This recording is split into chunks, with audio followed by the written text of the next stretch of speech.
یکم جولائی 2021 بروز جمعرات۔ 9 بردرز نیوز بلیٹن کے ساتھ میں ہوں ثنا ندیم۔ خبروں کی جانب جانے سے پہلے اگر آپ نے ہمارے چینل کو سبسکرائب نہیں کیا تو آئیں سب سے پہلے سبسکرائب کریں، لائک کریں اور شیئر کریں، جس سے ہماری حوصلہ افزائی ہوگی۔ چیف ایگزیکٹو مبارک جاوید کی جانب سے پیغام ہے۔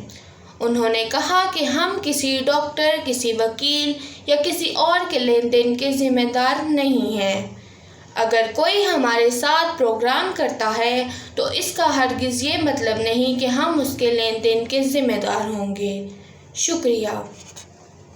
اب چلتے ہیں خبروں کی ہیڈ لائنز کی جانب۔ طالبان کارروائیاں بند کریں ورنہ فضائی حملوں کے لیے تیار رہیں، امریکی کمانڈر۔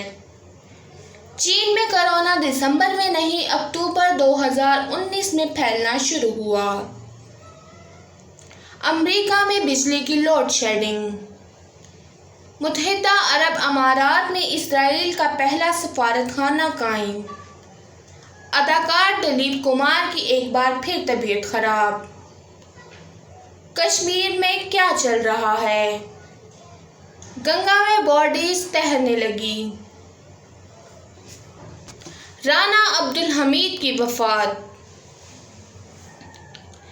اب چلتے ہیں خبروں کی تفصیل کی جانب۔ پاکستان تو پاکستان، امریکہ میں بھی لوڈ شیڈنگ شروع ہو گئی۔ امریکہ اور کینیڈا کی ریاستوں میں بھی شدید گرمی کی لہر ہے، جس کے بعد درجہ حرارت 45 کے قریب ہے۔ امریکی حکام کا کہنا ہے کہ لوڈ شیڈنگ ابتدائی طور پر 1 سے 2 گھنٹے کے لیے جائے گی۔ لوڈ شیڈنگ بجلی کی مانگ میں انتہائی زیادتی کی وجہ سے کی جا رہی ہے۔ امریکی حکام نے یہ بھی بتایا ہے کہ گرمی کی شدید لہر کی وجہ سے اے سی کا شدید استعمال بڑھ گیا ہے۔ اگر پاور مینجمنٹ کرتے تو سسٹم بند ہو سکتا تھا۔ دوستو، یاد رہے کہ متاثرہ ریاستوں میں گرمی کے باعث درجنوں افراد زندگی کی بازی ہار چکے ہیں۔ اسرائیلی وزیر اعظم نے متحدہ عرب امارات میں اپنے پہلے سفارت خانے کا افتتاح کر دیا ہے۔ اسرائیل کے وزیر خارجہ کے ہمراہ 2 روزہ دورے پر گزشتہ روز ابوظہبی پہنچے، جہاں ان کا استقبال امارات کے وزیر خارجہ نے کیا۔ دورے کے دوران اسرائیلی وزیر خارجہ نے ابوظہبی میں اپنے پہلے سفارت خانے میں اور دبئی میں اپنے پہلے قونصل خانے کا افتتاح کیا۔ اس موقع پر اسرائیلی وزیر خارجہ نے کہا کہ ہم اپنے تمام دوست ممالک کے ساتھ پرامن تعلقات کے خواہشمند ہیں۔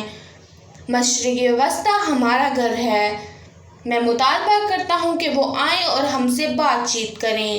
2 روزہ دورے کے دوران متحدہ عرب امارات اور اسرائیل کے درمیان کئی معاشی اور تجارتی معاہدے بھی طے پائے گئے اور گزشتہ برس سفارتی امارات پر بھی بات چیت کی گئی۔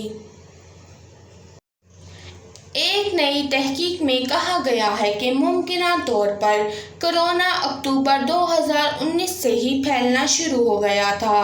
برطانیہ کی یونیورسٹی کے مطابق کورونا کے بارے میں معلوم کرنے کے لیے کنزرویشن سائنس کے طریقے استعمال کیے اور کہا کہ کورونا اکتوبر سے نومبر کے وسط تک سامنے آیا۔ ان کے مطابق کورونا کی ممکنہ تاریخ 17 نومبر 2019 ہے اور یہ جنوری 2020 میں عالمی سطح پر پھیل گیا۔ چائنا میں سرکاری سطح پر کورونا کا سب سے پہلا کیس دسمبر 2019 میں رپورٹ ہوا تھا اور کہا گیا تھا کہ اس کیس کو جوڑا گیا۔ تاہم وبا کے آغاز میں جو کیسز سامنے آئے ان کا سی فوڈ مارکیٹ سے کوئی تعلق نہ تھا۔ معلوم ہوتا ہے کہ مارکیٹ پہنچنے سے پہلے ہی کورونا گردش میں رہا۔ انڈیا میں مانسون بارشوں سے دریائے گنگا پانی کی سطح پر پانی بڑھنے سے ہزاروں کی تعداد میں انسانی باڈیز سطح پر آ گئی۔ بھارتی میڈیا میں بتایا گیا ہے کہ غربت کی وجہ سے کئی لوگ اپنے پیاروں کی باڈیز کی آخری رسومات ادا کرنے سے قاصر رہے تھے، جس کی وجہ سے انہوں نے گنگا کنارے باڈیز دفنا دی تھی۔ اب تک ہزاروں سے زائد باڈیز دریا سے نکال کر جلائی گئی ہیں۔ دریا سے باڈیز نکالنے کا سلسلہ تاحال جاری ہے۔ مقبوضہ وادی کے مسئلے کا کوئی حل نہیں ہے۔ انڈیا میں کانگریس کی حکومت منموہن جیسے خاموش پسند جیسے رہنما ہو یا نریندر مودی جیسے، ان کا انداز بھی مختلف ہے اور حکمت عملی ہے، لیکن گھوم پھر کر بات وہیں کی وہیں رہتی ہے کہ 2 سال پہلے جب مقبوضہ وادی کو حاصل خصوصی ختم کرنے کا فیصلہ کیا تو ساتھ ہی ریاست کی تقریباً پوری سیاست قیادت کو گرفتار کر لیا گیا، جس میں محبوبہ مفتی بھی شامل تھی۔ ریاست میں مخلوط حکومت بنائی گئی، مگر عمر عبداللہ اور ان کے والد فاروق عبداللہ، جو اٹل بہاری کی حکومت میں وزیر تھے، ان میں شامل تھے۔ حکومت کا پیغام یہ تھا کہ ان لوگوں سے بات کرنے کا کوئی فائدہ نہیں ہے، کیونکہ یہ لوگ مسئلے کی جڑ ہیں، ان کا کوئی حل نہیں۔ اس لیے نریندر مودی نے نیا کشمیر بنانے کی بات کی، جس میں پرانی قیادت کے لیے کوئی رول نہیں تھا۔ اگر رول ہوتا تو اپنے غصے سے انہیں جیل نہ بھیجا جاتا، لیکن 2 سال میں ایسا پتہ نہیں کیا ہوا کہ حکومت کوئی فیصلہ واپس نہیں لیتی تھی، کشمیر کی سیاسی قیادت پر بات کرنے کے لیے تیار ہے۔ نیٹو کمانڈر نے طالبان کو افغانستان میں بطور طاقت کے قبضے پر خبردار کر دیا اور کہا کہ تشدد کارروائیوں کا سلسلہ بند نہیں کیا گیا تو فضائی حملوں کے لیے تیار رہیں۔ صحافیوں سے گفتگو میں افغانستان میں نیٹو سربراہ امریکی کمانڈر نے کہا کہ میں فضائی حملوں کے حق میں نہیں، لیکن تاحال طالبان کو تشدد کارروائیوں کے ذریعے علاقوں پر قبضے سے باز نہ آئے تو فضائی حملے ناگزیر ہو جائیں گے۔ انہوں نے دھمکی آمیز لہجے میں کہا کہ افغانستان کے ساتھ انخلا کے بعد امریکی اہلکار طالبان پر فضائی حملے کرنے اور انہیں کچلنے کی پوری صلاحیت رکھتے ہیں۔ اداکار دلیپ کمار کی طبیعت ایک بار پھر خراب ہو چکی ہے، جس کے باعث انہیں ICU میں داخل کر لیا گیا۔ اداکار دلیپ کمار کو اس ماہ کے اختتام میں طبیعت کی خرابی کی وجہ سے داخل کیا گیا تھا، جہاں وہ تقریباً 1 ہفتے تک زیر علاج رہے تھے۔ بعد میں طبیعت میں بہتری کے باعث انہیں ہسپتال سے ڈسچارج کر دیا گیا۔ بھارتی میڈیا کے مطابق دلیپ کمار کی طبیعت اب کی بار شدید ناساز ہے اور انہیں ایک بار پھر سانس لینے میں دشواری کا سامنا ہے، جس کے باعث گزشتہ روز ممبئی کے ہاسپٹل لے کر جایا گیا۔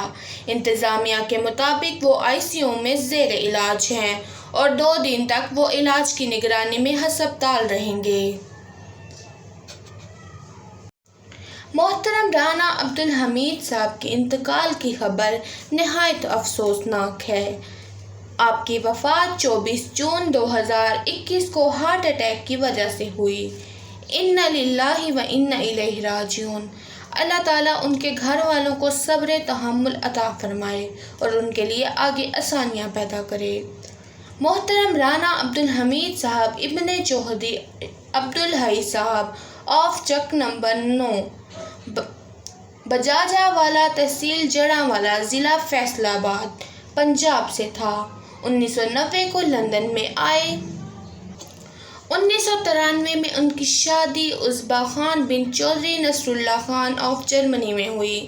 ان کے 2 بیٹے اور 2 بیٹیاں ہیں، جس میں تحسین وحید، انوشا وحید، ارسلان وحید، سندس وحید شامل ہیں۔ آپ نہایت خدمت گزار اور رحم دل تھے۔ اکثر فلڈا میں چائے کے اسٹال پر نظر آتے تھے۔ ہر قسم کی میٹنگ میں خدمات سر انجام دیتے تھے۔ مسجد سے خاصا لگاؤ تھا اور زیادہ تر وہاں ہی وقت گزاری کرتے تھے۔ توہین مذہب کا الزام لگا کر بینک مینیجر کو قتل کر دیا گیا۔ سیکیورٹی گارڈ کو گرفتار کر کے پھانسی کی سزا سنا دی گئی۔